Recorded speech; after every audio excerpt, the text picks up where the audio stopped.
हमारा जो वो पैसा जो किसी और काम के लिए बेहतरी के लिए इस्तेमाल हो सकता था वो दोबारा रिपीटेडली उस एक ही चीज़ के ऊपर दोबारा लगेगा। आप देखते हैं, आप पुरअमन एहतजाज कर रहे हैं, वहाँ पे अगर कोई तोड़फोड़ की आगाज़ करता है, जो जिसने आगाज़ किया उसे रोक लें, उसे वहीं पे दबोच लें।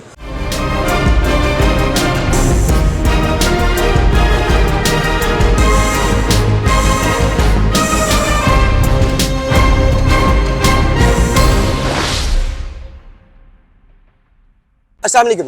वालेकुम अस्सलाम। सर, एक फैसला आता है और उस फैसले के बाद आवाम मुश्ताल हो जाती है।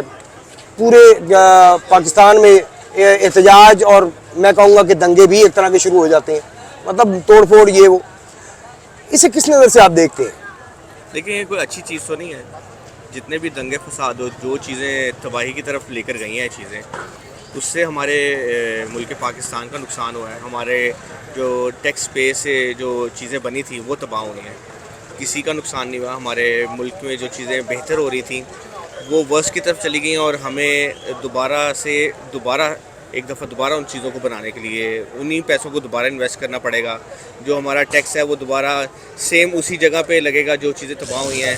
लाइक अगर एक टावर तबाह हुआ है तो उसके ऊपर जो पैसे खर्च हुए थे हमारे दोबारा वो ज़ाया हुए हैं तो दोबारा लगेंगे उसके ऊपर। उसमें हमारा जो वो पैसा जो किसी और काम के लिए बेहतरी के लिए इस्तेमाल हो सकता था वो दोबारा रिपीटेडली उस एक ही चीज़ के ऊपर दोबारा लगेगा। और जैसे आपने देखा, रोड्स तबाह किए हैं उन्होंने, सिग्नल्स तोड़े हैं, तो ये चीज़ें दोबारा बनेंगी तो वो उन्हीं पैसों से होंगी। तो ये कोई अच्छा इकदाम तो नहीं हुआ।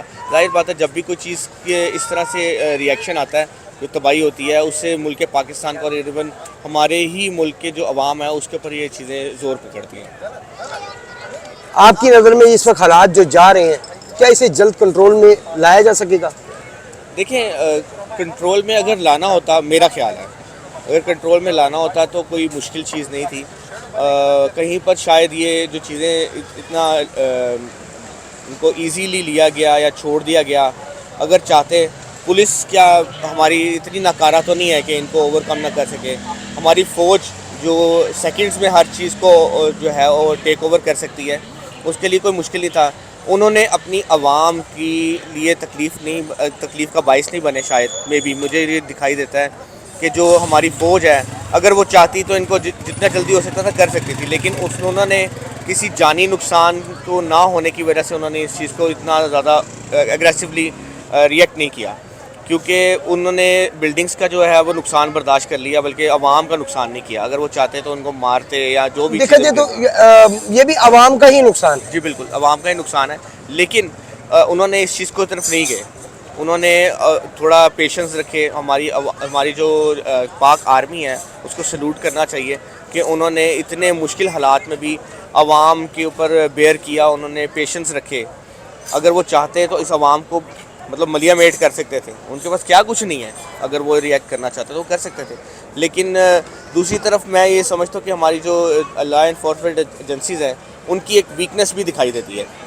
वो उनको चाहिए था कि इसको ओवरकम करते और ये नुकसान को बचाते, लेकिन शायद मॉब उन पर ज़्यादा हावी हो गया, मुझे दिखाई दिया शायद। मेरे जी, इन पे मैं फिर वही कहूँगा कि एहतजाज आपका कानूनी हक है, आप एहतजाज करें, लेकिन पुरअमन एहतजाज करें।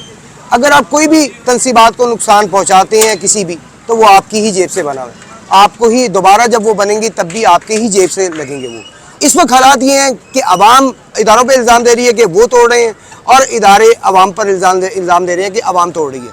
तो अगर आप देखते हैं, आप पुरअमन एहतजाज कर रहे हैं, वहाँ पे अगर कोई तोड़फोड़ की आगाज़ करता है, जो जिसने आगाज़ किया उसे रोक लें, उसे वहीं पे दबोच लें।